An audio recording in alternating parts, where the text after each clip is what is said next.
Hello दोस्तों, स्वागत है आपका मेरे YouTube चैनल निकमैटिक्स पर। और आज हम इस वीडियो के अंदर डिस्कस करने वाले हैं भारतीय संविधान के 20 महत्वपूर्ण अनुच्छेद। तो इस कड़ी में जो हमारी प्रीवियस वीडियो थी इसके अंदर हमने 10 इम्पोर्टेंट संविधान संशोधन के बारे में जाना था और इस वीडियो में हम 20 महत्वपूर्ण अनुच्छेद के बारे में जानेंगे। तो आइए शुरू करते हैं। भारतीय संविधान के अनुच्छेद भी काफ़ी इंपॉर्टेंट है और हर एग्ज़ाम में से इनमें से ज़रूर क्वेश्चन पूछा जाता है। तो इस वीडियो को आप ज़रूर देखें और एंड तक देखें, क्योंकि सारे ही जो मैंने 20 उठाए हैं हमारे अनुच्छेद में से सारे इंपॉर्टेंट हैं। तो आखिर तक ज़रूर देखें दोस्तों, आपको काफ़ी बेनिफिट मिलेगा। तो शुरू करते हैं। नंबर 1, अनुच्छेद 15। इसके अंदर जो बात की गई है वो भेदभाव का प्रतिबंध लगाया गया है, उस पर प्रतिबंध लगाने की बात की गई है। तो इसमें जो इम्पोर्टेंट बातें हैं वो ये है कि धर्म, मूल, जाति, लिंग या जन्म के स्थान पर के आधार पर कभी भेदभाव नहीं किया जाएगा। और ये जो है ये राज्य के द्वारा ही निर्धारित किया जाएगा कि उसके राज्य में किसी भी धर्म, जाति, मूल, लिंग के आधार पर, स्थान के आधार पर कोई भी भेदभाव नहीं होगा। इस वीडियो में मैंने देखो आपको एक फ़ोटो लगाई हुई है, यहाँ पे आयुष्मान खुराना की मूवी थी आर्टिकल 15। इसके अंदर बहुत अच्छे से डिस्कस किया गया है, बहुत अच्छे से बताया गया है इस मूवी के अंदर आर्टिकल 15 का क्या महत्व है और क्या है।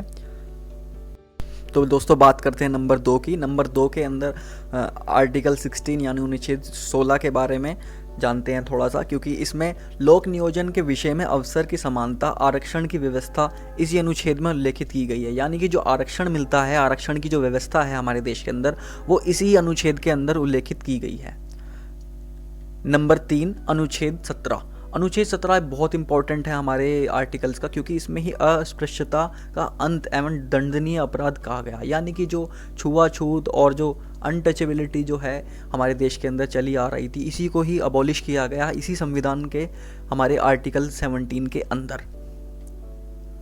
बात करते हैं नंबर 4 की। नंबर 4 में अनुच्छेद 19 जो बहुत इंपॉर्टेंट है। आर्टिकल 19 आप सुनते होंगे न्यूज़ चैनल्स में भी और न्यूज़ में काफ़ी सुनते होंगे, आर्टिकल 19 का जिक्र होता रहता है। तो इसके अंदर 19A में बोलने की स्वतंत्रता यानी freedom of expression, freedom of speech, freedom of press, सारे सब कुछ इसी के अंदर आता है 19A के अंदर। और 19E देश के किसी भी क्षेत्र में निवास करने और बसने की स्वतंत्रता।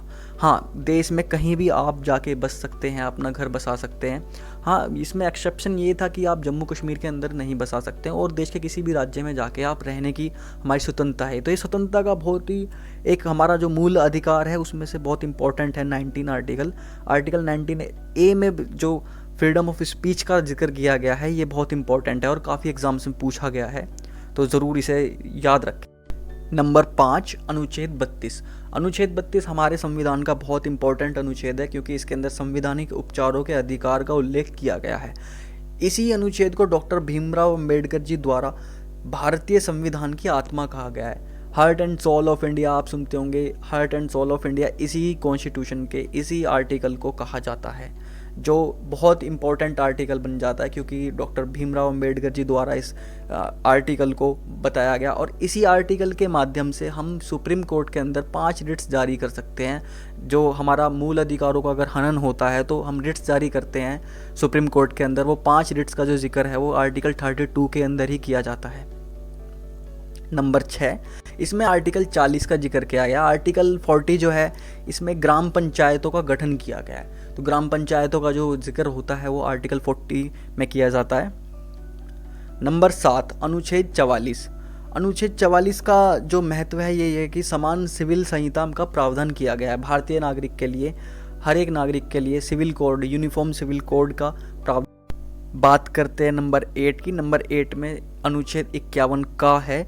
इसके अंदर हमारी भारतीय संविधान के 11 मौलिक कर्तव्यों को जोड़ा गया। इसके अंदर उल्लेख किया गया हमारी 11 फंडामेंटल ड्यूटीज़ का, जो हमारे कॉन्स्टिट्यूशन के अंदर हैं, जो यूएसएसआर के कॉन्स्टिट्यूशन से एज इट इज़ ली गई थी।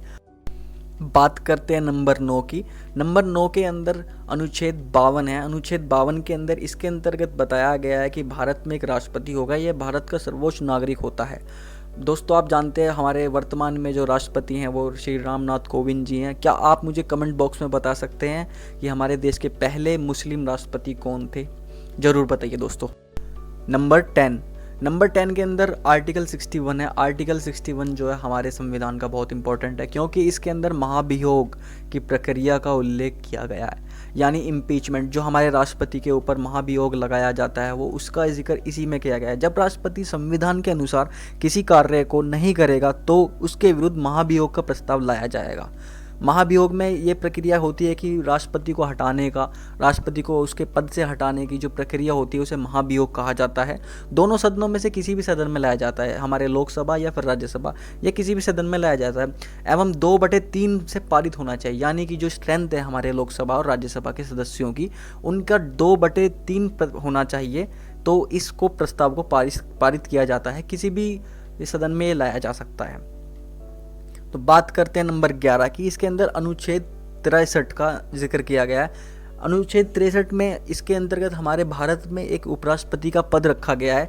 यह भारत के दूसरे सर्वोच्च नागरिक के रूप में जाना जाता है। जी हाँ, क्योंकि पहले जो है हमारे राष्ट्रपति हैं, दूसरे जो है हमारे उपराष्ट्रपति हैं। तो दूसरे नंबर के उपराष्ट्रपति होते हैं जिनका हमारे अनुच्छेद 63 में जिक्र किया गया है। नंबर 12 के अंदर हम आर्टिकल 80 को देखते हैं।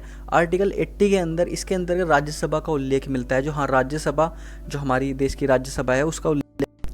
राज्यसभा का गठन 3 अप्रैल 1952 को हुआ था। राज्यसभा में अधिकतम सदस्यों की संख्या 250 है। 250 में से जो 12 सदस्य होते हैं उन्हें सीधा अपॉइंटमेंट किया जाता है, राष्ट्रपति द्वारा मनोनीत किया जाता है। राज्यसभा के अंदर जो कला, विज्ञान और शिक्षा के क्षेत्र से उन्हें आते हैं लोग, विशेष क्षेत्र से होते हैं, विशेष संबंध रखने वाले लोगों को जो मनोनीत किया जाता है वो राष्ट्रपति करते हैं। यानी 12 सीट जो होती हैं वो रिजर्व होती हैं इन लोगों के लिए।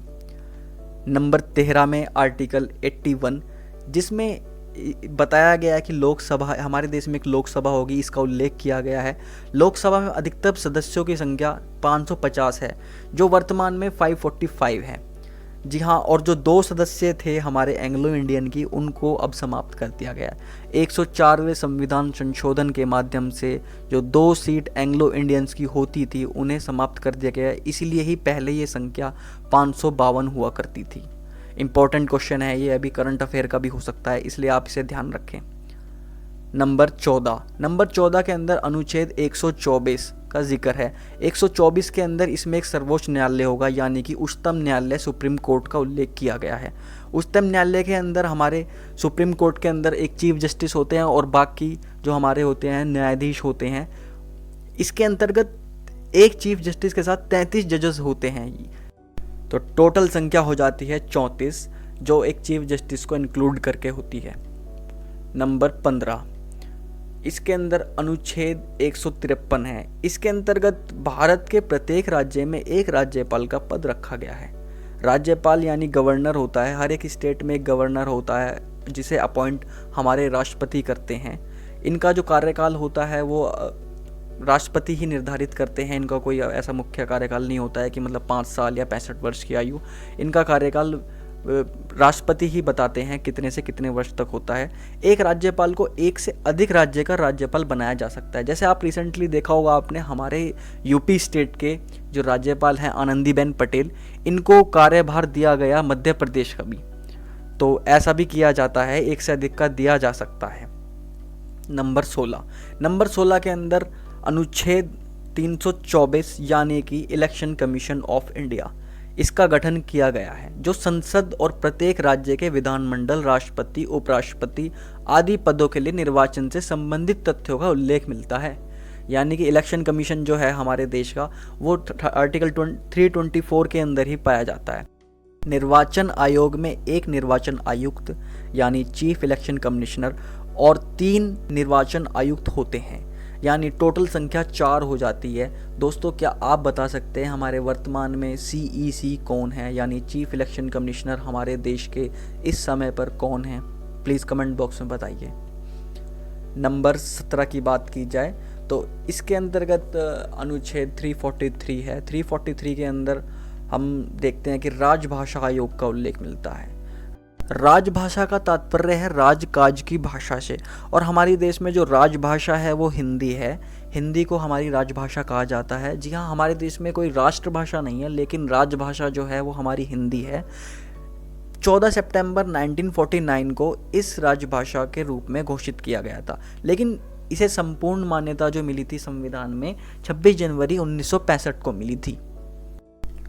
बात करते हैं अगले अनुच्छेद की, अनुच्छेद 352। जी हाँ, बहुत मोस्ट इम्पॉर्टेंट, इसे लिख के रख लो, कहीं पे भी आना ही आना होता है, ये हर एग्ज़ाम में आता है और पूछा जाता है। अनुच्छेद 352 मोस्ट इम्पॉर्टेंट, क्योंकि इसमें नेशनल इमरजेंसी का जिक्र किया गया है। हमारे देश के अंदर जो राष्ट्रीय आपातकाल की स्थिति और आपातकाल जो लगाया जाता है, जो कि जर्मनी के संविधान से लिया गया है, इसका उल्लेख किया गया है 352 में। 352 जो है हमारे राष्ट्रीय आपातकाल, इसके अंदर बताया गया है किस किस आधार पर हमारी राष्ट्र आपातकाल लग सकती है। जैसे युद्ध की स्थिति होने पे हमें राष्ट्रीय आपातकाल लगती है, और जो सैन्य विद्रोह होता है, जो कोई भी विद्रोह होता है, बाह्य आक्रमण होता है, इसमें हम राष्ट्रीय आपातकाल लगाते हैं। हमारे जो देश के राष्ट्रपति हैं वो राष्ट्रीय आपातकाल की घोषणा करते हैं।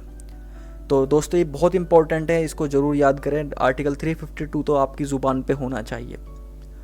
नंबर 19 के अंदर आर्टिकल 356, ये भी बहुत इंपॉर्टेंट है, क्योंकि इसमें स्टेट इमरजेंसी की बात की। किसी भी राज्य में अगर कोई काम ठीक से नहीं होता है, कोई राज्य अपना काम ठीक से नहीं करता है, तो राज्यपाल सिफारिश करता है राष्ट्रपति से कि उस राज्य में राष्ट्रपति की शासन लगाया गया। यानी कि राष्ट्रपति शासन जो किसी भी राज्य में लगता है वो उसे ही 356 के अंदर रखा गया है, स्टेट इमरजेंसी। दोस्तों पहला जो हमारे देश के अंदर स्टेट इमरजेंसी लगी थी वो पंजाब राज्य के अंदर लगी थी क्या? और आप बता सकते हैं कि सबसे ज़्यादा इमरजेंसी किस स्टेट में लगी आज तक? कमेंट बॉक्स में ज़रूर बताइए दोस्तों। आइए दोस्तों बात करते हैं इस वीडियो के आखिरी और मोस्ट इम्पॉर्टेंट पॉइंट, आर्टिकल 360 की। आर्टिकल 360 के अंदर राष्ट्रपति को वित्तीय आपातकाल की घोषणा करने का अधिकार देता है। ये राष्ट्रपति की इन 3 शक्तियों में से एक है, जो पहली है मैंने बताई 352 और दूसरी 356 और 360। ये तीनों आर्टिकल मोस्ट इंपॉर्टेंट इसलिए क्योंकि ये राष्ट्रपति की शक्ति है। राष्ट्रपति ही हमारे देश में वित्तीय आपातकाल की घोषणा करता है। वित्तीय आपातकाल होता क्या है? इसके अंदर क्या होता है, हमारे देश में अगर वित्तीय संकट यानी फाइनेंशियल इमरजेंसी अगर होती है, हमारे देश में आर्थिक संकट अगर कभी आता है, तो वित्तीय आपातकाल की घोषणा की जाती है। हमारे देश में आज तक कभी वित्तीय आपातकाल नहीं लगी है और लगनी भी नहीं चाहिए वैसे तो दोस्तों ये थे हमारे 20 पॉइंट, मोस्ट इंपॉर्टेंट पॉइंट और most important articles of Indian constitution. और दोस्तों इस वीडियो को ज़्यादा से ज़्यादा शेयर कीजिए, लाइक कीजिए, सब्सक्राइब कीजिए मेरे चैनल को और बेल आइकन ज़रूर दबाइए, क्योंकि अगली वीडियो का नोटिफिकेशन आपको सबसे पहले मिल जाए। और अगर कंटेंट आपको अच्छा लगता है तो ज़रूर कमेंट करके भी बताइए कैसा लगा आपको कंटेंट। और दोस्तों ऐसे ही प्यार बरसाते रहिए और सब्सक्राइब करते रहिए मेरे चैनल निकमैटिक्स को। थैंक यू दोस्तों।